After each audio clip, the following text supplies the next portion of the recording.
Understanding the anatomy of the brachial plexus is essential to the clinician in both the musculoskeletal and neuromuscular setting.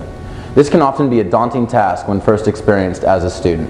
Hopefully I'll be able to provide you with a few tips so that way you can organize and conceptualize this difficult anatomical region in your mind. So to start off with, I'd like to share with you a mnemonic that I had learned as an undergrad. It's called Randy Travis Drinks Coors Nightly. Now it's not the most politically correct mnemonic, but it helps you to better understand and organize the reference to the different regions within the brachial plexus. So the R stands for roots, the T for trunks, the D for divisions, the C for cords, and the N for nerves. So to start off with, we've got 5 nerve roots that make up the brachial plexus. C5 to T1. Now for visual representation, I've placed C7 sort of in the middle all alone. That's because C7 is going to, in what I call, stand alone, as it makes no contribution to forming trunks. So to start over now, C5 and C6 nerve roots are going to come together to form the superior trunk. So what I'm going to do is I'm just going to label this the superior trunk. Now, C7 again stands alone, making no contributions to trunks, and turns into the middle trunk. So MT. Now, C8 and T1 come together to form the inferior trunk. So I'm just going to label that IT. Now, to go back to the roots, it's important to understand that there is only one nerve that comes off of a cervical nerve root directly, and that is off of C5, and that is the dorsal scapular nerve. So DSN. Now, the dorsal scapular nerve innervates the midline cervical musculature, specifically the levator scapulae and the rhomboids. Now, as C5 and C6 come together to form the superior trunk, again, there is only one nerve that comes directly off of a trunk, and that is going to be your suprascapular nerve. So I'm going to label that SSN. The suprascapular nerve innervates your supraspinatus and infraspinatus. All right. So now we've gotten the roots and the trunks covered. What we want to do is we want to look at the divisions. And what I've done here is these hatched lines represent the contribution from the inferior and the superior trunk forming the posterior division.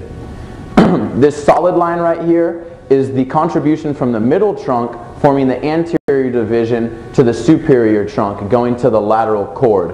I'm going to write in later on in this demonstration the anterior division fully. All right? But again, these hatched marks represent the posterior division. Here they meet up with the middle trunk, forming the posterior cord. Now, off of the posterior cord, we're going to have 3 nerves that are branching off. We're going to have our upper subscapular, so upper subscapular nerve for USN, and then we're going to have our lower subscapular nerve, LSN.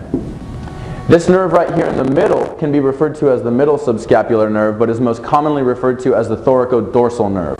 The thoracodorsal nerve is going and innervating the latissimus dorsi, while the upper and lower subscapular nerves are innervating the subscapularis muscle, with the lower subscapular nerve also innervating the teres major. So, the posterior cord has these 3 nerves branching off. After they've branched off, it's going to end up splitting into the axillary, AXN for axillary nerve, and the radial nerve. I'll put RN for radial nerve. The radial nerve is going to pretty much innervate all of the extensor musculature that we have in our upper extremity, while the axillary nerve is going to be innervating our deltoid as well as our teres minor. So, we've taken care of the posterior cord and all of its branches. Let's go back now and label the lateral cord. This is LC for lateral cord, and down here is going to be our medial cord. So MC. Alright, branching off of the lateral cord is going to be our lateral pectoral nerve. The lateral pectoral nerve can be referred to as the lesser pectoral nerve because it only innervates one muscle, that muscle being the pectoralis major.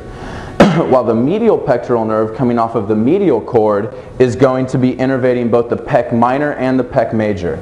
So here I'm going to label it medial pectoral nerve MPN, and up here I'm going to label this the lateral pectoral nerve LPN. Again, coming off of the respective cords. I have not included any of the cutaneous nerves that are branching off of the brachial plexus for simplicity's sake, so you'll have to go and study those on your own. So, to continue on now, the lateral cord, after branching off into the lateral pectoral nerve, is just going to continue and turn into the musculocutaneous nerve. So I'm going to label this MSN for MCN, pardon me, Musculocutaneous nerve. Now, the medial cord here is just going to continue on and turn into the ulnar nerve. So, UN for ulnar nerve. Alright, musculocutaneous will be innervating our biceps brachii as well as our coracobrachialis. The ulnar nerve is going to be going down and innervating 1.5 muscles in our forearm and the majority of the intricate musculature within our hand. Okay, so we're going to take a step back now and we're going to discuss the contribution from the inferior and superior trunk, which is going to form the anterior division. Alright, what I should have mentioned previously is that the medial cord and the lateral cord and the nerves that they terminate into are also part of the anterior division. It's just not easily represented because of the 3D orientation. And believe it or not, I'm not a great artist. So, I'm going to go ahead and just draw in solid lines here, coming up, and right here, and here we go. This is part of the anterior division, and there's one nerve coming off, and that is our median nerve. And that is the brachial plexus.